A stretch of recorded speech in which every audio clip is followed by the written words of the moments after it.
The primary aim of any negotiation is simple. It's to preserve life. The hostages, the hostage taker, law enforcement, everybody's life. My name is Dr. James R Álvarez. I'm a consultant clinical, forensic, and occupational psychologist, and I'm also a hostage negotiator. I'm the only consultant ever used by Scotland Yard and the New York City Police Department's hostage teams, and I've helped safely resolve multiple kidnap for ransom cases as well as ship piracy cases.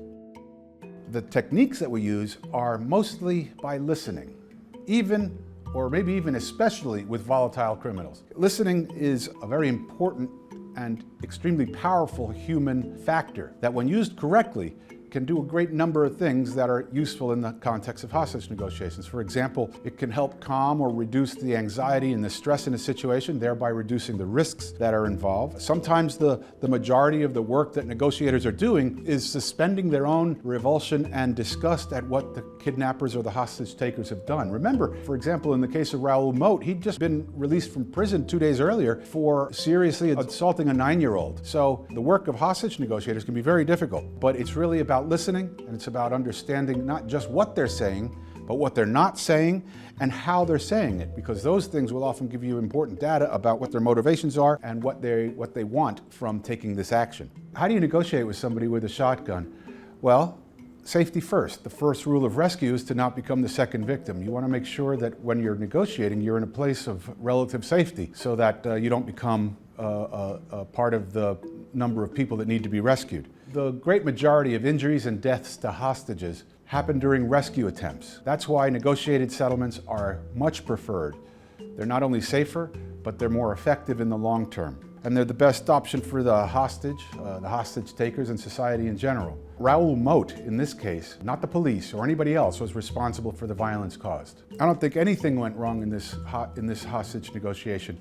There are certain realities that we have to face, and so for example, in this case with Raoul Moat, you cannot permanently prevent somebody who is bound and determined to kill themselves from doing so. And I think this case was way harder than many others would have been, in that it was mobile. In other words, it was moving for a while.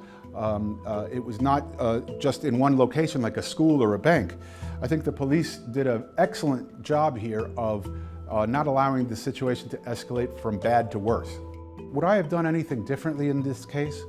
I don't think so. My understanding of the events of the case don't suggest that anything could have or should have been done differently. In fact, crisis negotiations of this type are extremely difficult because of the volatility of the situation and of the person in question. The police should be commended for not allowing a bad situation to get worse in what was a very fluid, dynamic, and dangerous situation. Did the extensive media coverage of this case cause any changes in Raoul Moat or in the case itself or in the outcome of the case? The short answer is that from my perspective as a negotiator, by the time it gets to press, it's usually a problem. Because if the people inside the stronghold are hearing the press coverage, they might be taking comfort from it, they might be getting intelligence that we don't want them to get. The bottom line is that it usually isn't a very useful thing from a negotiator's perspective. The media can often complicate the situation. They're usually not in full possession of all the facts, and therefore whatever speculation comes out could be something that affects the person on the inside. I've literally worked cases all over the world in several different countries in which that has happened, and the kidnappers have taken comfort from what was reported in the media, which turned out to not be true. In general, the way to interact with hostage takers is to try to adapt your way of working to them, to their needs at any given moment. It depends to a large degree, it depends almost entirely on the hostage taker and on the situation in particular. But some of the guiding principles include it's always necessary to be polite, unconditionally constructive, and respectful, and calm. You don't want to inflame the situation more than it already is.